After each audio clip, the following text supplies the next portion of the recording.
All right, hi, everybody. Welcome to The Right Side. Doug Billings here with you tonight, Friday night, and wow, everything that has been going on in this country since the election. 27 days or so? Forgive my math if I'm not spot on with that, but for 27 or so days, the sun shined brighter in America, even on cloudy days, ladies and gentlemen, coming to you from smack dab in the middle of the fruited plain. Please make sure that you subscribe, that you like, that you share the show and the program tonight. Christian nationality, Christian nationalism, Christianity in general on the rise throughout America, especially within the new Trump administration. It's amazing, right? The legacy media not talking much about this, but it's going on. Have you watched and listened to J.D. Vance over the last couple of days? Have you watched and listened to Elon Musk over the last couple of days? Christian nationality, Christian values. All of that and much more. Today, ladies and gentlemen, The Right Side with Doug Billings is now upon you. Are you ready? Hey, everybody. My name is General Mike Flynn, and I'm here to do a big shout-out for my great friend and one of the best in the business, Mr. Doug Billings. Right Side with Doug Billings, Right Side with Doug Billings. Doug is the future of the airwaves when it comes to independent broadcasters and podcasters. He is the new Rush Limbaugh. He's exactly what America needs right now, looking for honesty, looking for wisdom, looking for truth, looking for patriotism. Listen to Doug Billings at Right Side with Doug Billings. God bless you and God bless America, and thank you. Ladies and gentlemen, we are winning. We're winning. Welcome to The Right Side with Doug Billings. Are you ready? We are not liberal snowflakes who melt away in the face of tragedy, adversity, and challenge. We are a covenant nation under God, and his divine providence is not dead and it's not gone. It is living within each and every one of you. And you will bring it to life in such a way that the world has never seen before. We never back down. We never give up. We march forward.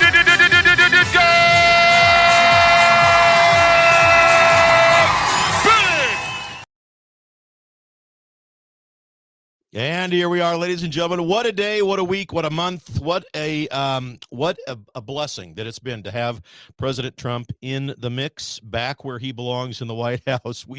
It's amazing. And I know that you all feel the same way. Before I really get into the nuts and bolts here today, don't forget 321 mattress.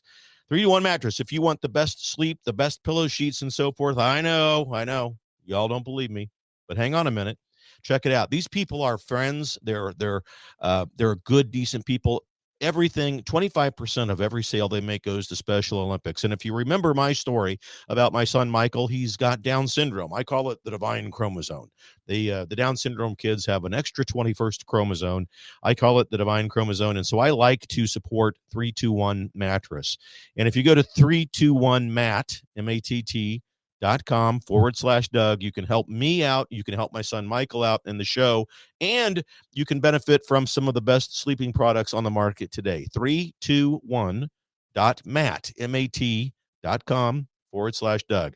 Head on over there and support a great cause that donates 25% of every sale to the Special Olympics, and feel good about that. Christian nationalism, ladies and gentlemen. Wow. Can I say those words without the fear of being canceled anymore? Thank you, Elon Musk, for rescuing this platform, especially for free speech and for the ability to tell the truth. Ladies and gentlemen, we're hearing and seeing a lot of evidence in our government these days that there is this great reawakening happening. I've talked to you since I started the show 5 years ago. In fact, we just had our anniversary. 5 years ago, February 2021, I started this program and came to you because I couldn't tell the truth at work and was let go because as the VP of HR, I was not going to write policies that would sequester people away and prevent preventative care from taking place for patients. And so I started this program and I began to speak with you good people, and we've all been in this thing together since the beginning. But this reawakening that I have spoken about for these past 5 years is manyfold, and there's many facets to this reawakening. Part of it is that we, the people, are waking up to the truth about what our government has become over the past several decades. And another part of it is that the divine providence of God and the intent of the founding fathers are items that Americans are being awakened to again as well. you might expect that when liberals hear people like me talk about this, they have absolute conniption fits. They have meltdowns. Ben, I see you out there, by the way. Thank you for the text. I responded. I hope you got it. Good to see you, Ben Axley, out there on YouTube. I appreciate you very much. Remember, for liberals, nothing can come in between them and the state. Nothing can come between you and the state, according to liberals. In fact, most importantly, according to the liberal playbook, in fact, if you look up the liberal playbook, chapter 3, page 27, subsection 2b, you'll see it written specifically that God must be eliminated. God must not be allowed to come between us, the people, and the state, the party and the state. Voodoo Queen, how are you? Listening to the X Spaces. I'm a member of Missouri Freedom. Hey, thank you for being here. I'm glad that you caught me on X Spaces. I'm over there quite a bit. Appreciate it, Voodoo Queen. Appreciate you very much. Most importantly, according to liberals, we must remember, and I want this to sink in because I think evidence of the obvious is sufficient. You all probably already know this, but they have excommunicated God from their platform. There's no secret about that. We look at President Trump and what he represents. I mean, for gosh sakes, President Trump has more Catholics in his cabinet and his administration than any president in the history of this republic. More Christian people, more evangelicals surround President Trump. More Catholics, more Christians just in general are surrounding our president than any before. And key among them, in that group at least, is J.D. Vance.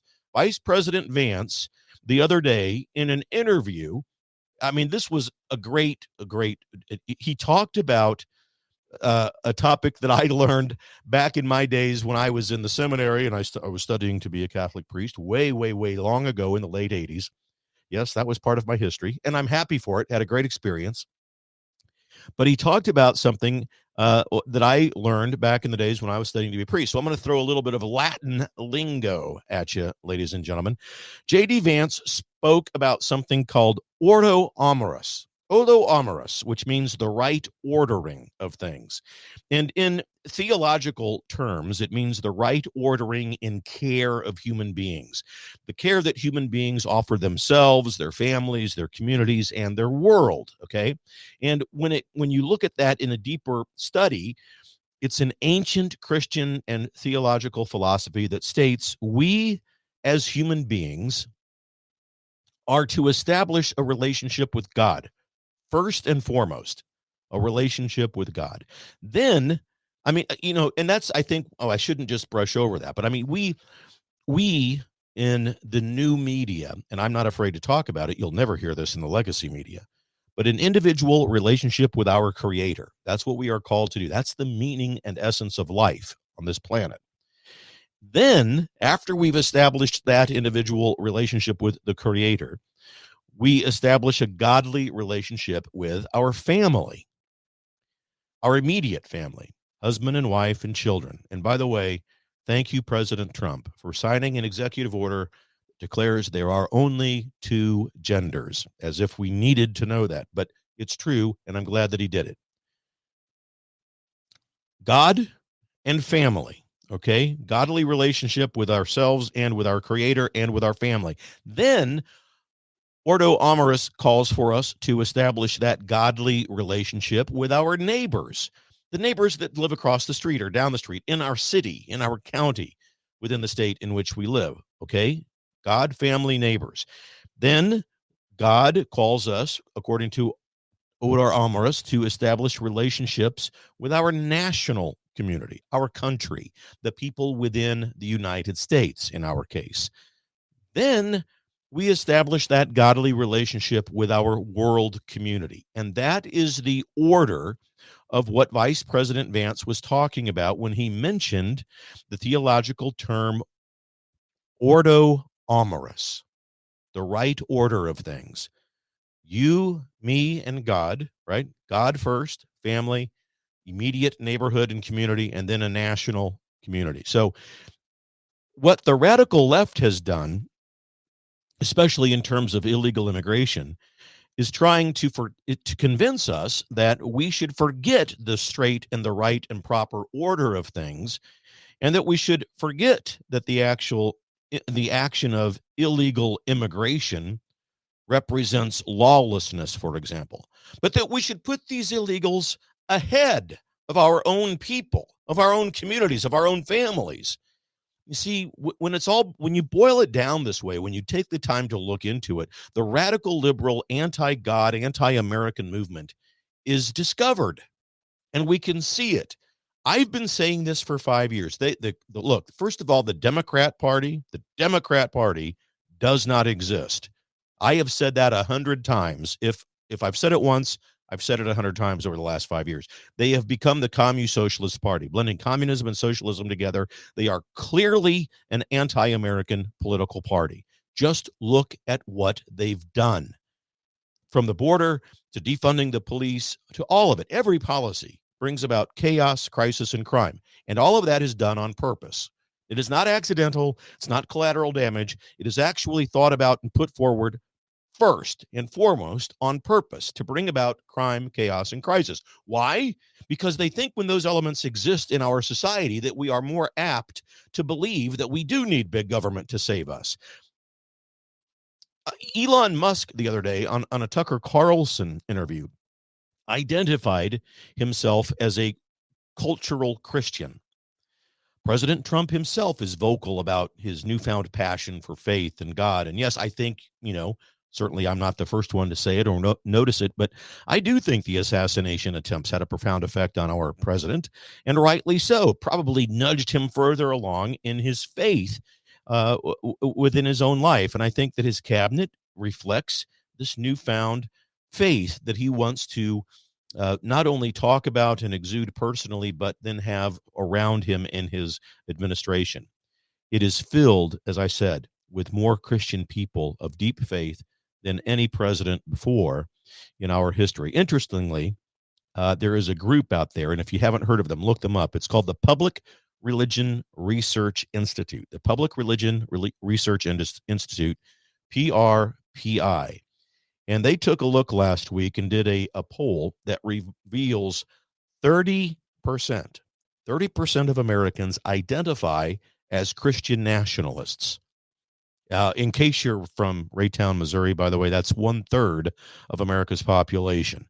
They identify as Christian nationalists. That's absolutely I was astounded that the number was that high. I had certainly believed that Christian nationalism was on the rise and that we're hearing bits and pieces of it more and more. People are talking in those terms that America's a Christian nation.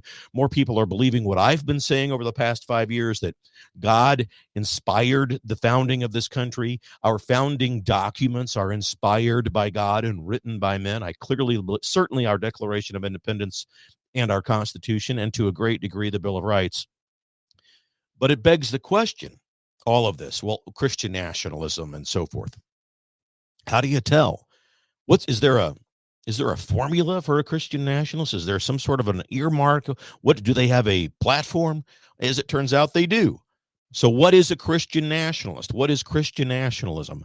So here the group, PRPI, identified it, and I'm going to tell you, it is because that you want most members. I think that if I were to say, for example, most people in this country, irregardless of their religious denomination or even whether or not they have a religious denomination, most people in this country believe in God.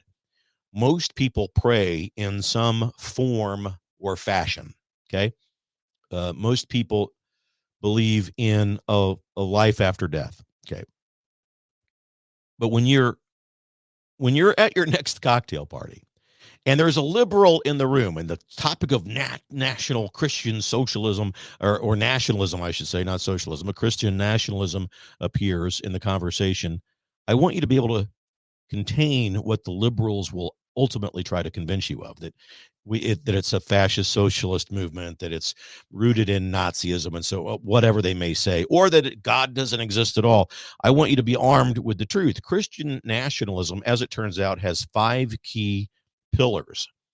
And I'm just going to tell you what they are. The 5 pillars of Christian nationalism, and who among us would ever begin or be able to argue with these things? When we look at America and the founding fathers and their intent for this nation, I would put it to you, the only people who could argue with these 5 pillars are either chronically intellectually immature or blindly partisan against the conservative movement in America. So the 5 pillars of Christian nationalism are: number 1, that the United States government should declare America a Christian nation. Number 2, U.S. laws should be based on Christian values. Number 3, if the U.S. moves away from our Christian foundations, we will not have a country any longer. Number 4, being Christian is an important part of being a true American. And number 5, God has called Christians to exercise dominion over all areas of American society. Those are the 5 pillars of Christian nationalism.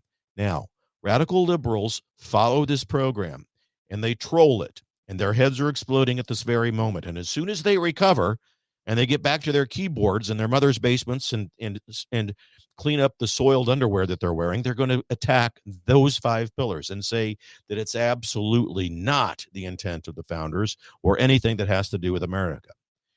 It is not difficult to see that the radical liberal hierarchy and secular liberals throughout this republic will convulse and will go into seizures upon reading or hearing these 5 pillars of Christian nationalism. And it's precisely what you and I, as MAGA conservatives, believe, that God inspired the founding fathers to draft our founding documents. As I said, clearly our Constitution and our Declaration of Independence, and to a large degree, the Bill of Rights. That's why we're seeing a rise in state governments within America initiating religious initiatives into their legislative process. Texas, Louisiana is a couple of the examples where the 10 Commandments are making a comeback in the classroom. And the Pledge of Allegiance being brought back. If you don't live in an area where the Pledge of Allegiance has been omitted from the daily routine, usually in the mornings of every American school, it's coming back. And it's coming back on purpose and with a vengeance. It's because of American Christian nationalism. The founding fathers attended things like the 10 Commandments, the Bible, theology, Latin, civics, English, arithmetic, all of those things, geography, to be studied in public classrooms. All it takes is a cursory look in research, and just Google or research in any way early American school curriculums, the curriculums espoused by the founding fathers. All of them, even the most liberal of them, wanted those elements to be included in public schools. And we're slowly working our way back, because the radical liberal movement has, over the last 127 years or so, weeded all of that out of the American society. And we conservatives are just waking up to this. 2020 was our big wake up, right? The theft of an American presidential election. We woke up the next day. What happened? Where'd Trump go? He was leading when I went to sleep. And now we're awake, and now all of a sudden we're learning and we're becoming activists like the radical left counterparts of ours had become many, many years, decades ago. So we have done great things as American conservatives, but we've got to be honest. We were asleep at the wheel for a long time, and we did not become locally involved in our counties and our political life at home. And therefore, and thereby, the radical left liberals who became those activists stole the country. They stole God's divine providence, and they shut out the intent of the founding fathers. Now, there's also a survey out there by this group that says 40% of Americans believe, 40% of Americans believe that God ordained President Trump to the presidency. That's 1 in 4 people in America, my friends. This is significant, because in almost every state in the union where people identify as being aligned with those 5 pillars of Christian nationalism, there are several states that the majority of population do. Oklahoma, Mississippi, Texas to a degree. You've got North Dakota heavily favoring the Christian nationalists and identify with that. And then in almost every other state, with the exception of course, the blue states that you would recognize, Illinois, California, Washington, and Oregon, just to name a few, most everyone else believes that God was God has ordained Trump to be president. That's an astounding statistic, and it's an astounding poll. 40% of Americans and 15,000 people were polled. That's a significant number. So I find that all very good news. I think it's incredible. The theft of an American presidential election that was thrust upon us in 2020, many of us were quite frankly panicked about losing our country. And I don't blame people for being panicked about that. But again, for those of you who have watched the show and those of you who are just coming on board, I've told you America was never going to go away. America was in a nightmare, most definitely during the Biden, especially during the Biden years and during that theft of the American presidential election. We were in a nightmare. But what did I tell you? Everybody wakes up from nightmares. So now that we're awake, we have lots of work to do. We understand that we've got to get continued work in our local communities, our local counties, and the states in which we live to get MAGA conservative people elected. Because we don't affect change in Washington, D.C. in Washington, D.C. In other words, change never begins there. We begin change in our local areas, our local homes, our counties. But we thought that we might lose our country. But when we use the gift of hindsight and we look back on those years, I would put it to you that what we see is the hand of God actively involved in all of it in 2020 and even in the theft of the presidential election.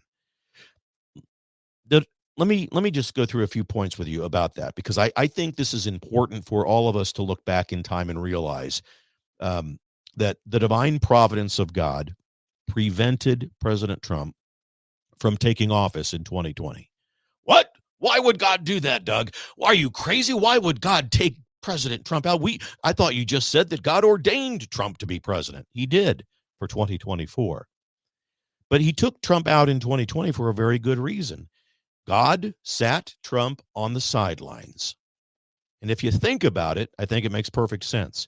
If Trump had entered into the White House in 2020, he would have been impeached for the third time. The radical liberal hierarchy had both houses. And if he was impeached for that third time, he could not have run for dog catcher anywhere. God was protecting President Trump for 2024. And also, point number 2, the great reawakening began among you and I. Prior to 2020, I was asleep. I didn't know to the depth and the width of the great, the deep state and its great power to sway our bureaucracy away from the divine providence of God and the intent of the founders. I didn't know, but I, like you, like many of you, was awakened. Multiple dozens upon millions of people began to awaken to the corruption, to the reality of the deep state, the swamp that had swallowed up our government and created the mess that we're in. That was point number 2, and it's part of what God's divine providence allowed us to experience. Point number 3, the evil of liberalism became more and more exposed. Every policy put forth by the liberal hierarchy, every one of it, brought back about chaos, crisis, and crime.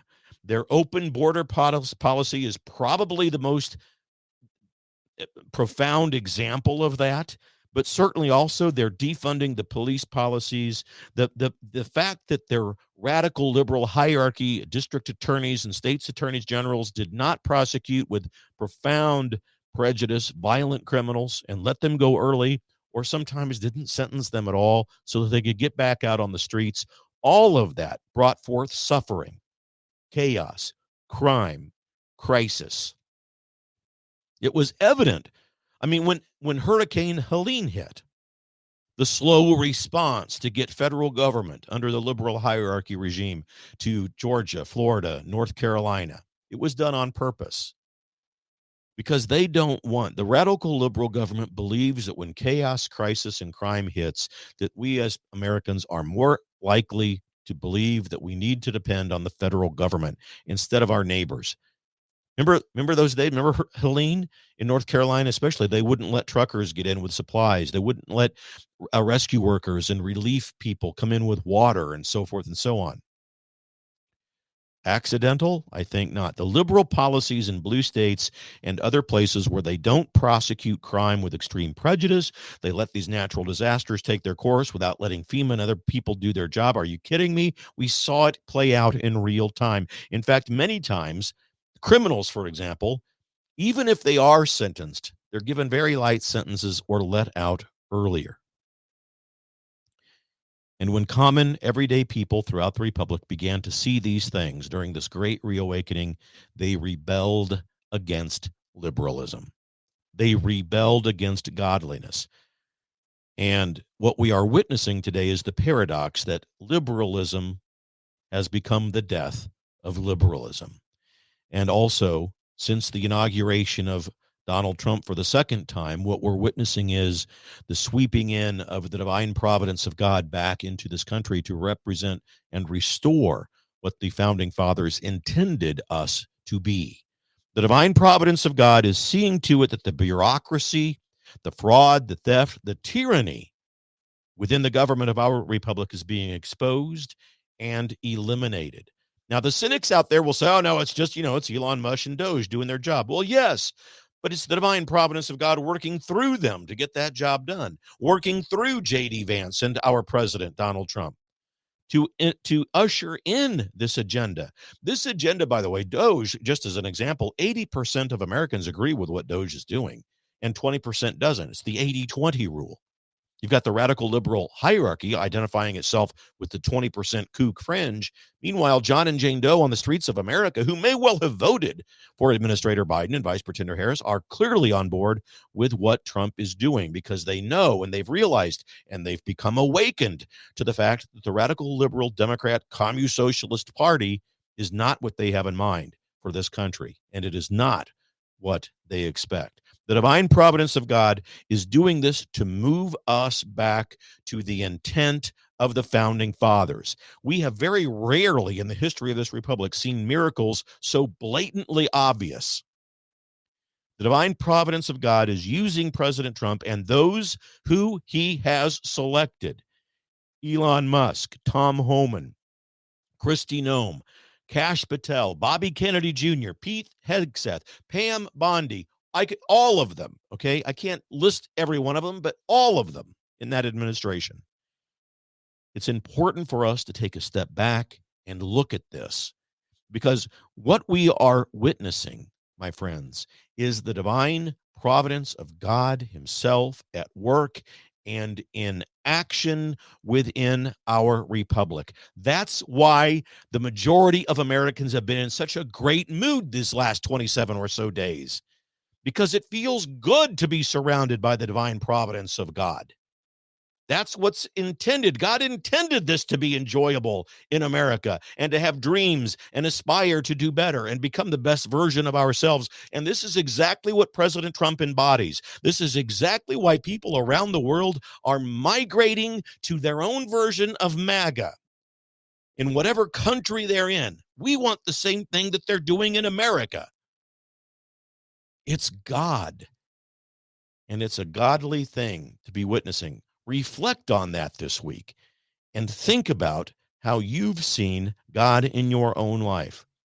Ordos Amarani, the correct order of things, ladies and gentlemen. God, family, neighbor, country, world. That's how it should be. That's what the MAGA movement represents and why America First makes biblical, theological, and Christian sense. And it's why Christian nationalism is on the rise in America and around this planet. Make no mistake about it, ladies and gentlemen. Give yourself permission to believe that. Please remember also, by the way, if you like this program, if you like me, head over to DougBillings.us. DougBillings.us, that's my website.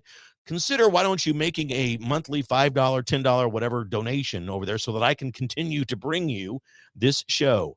DougBillings.us. There's a donate tab over there. Please consider offering a monthly recurring donation. That's how I bring you the show. I never charge you for this show. You always get to see it for free.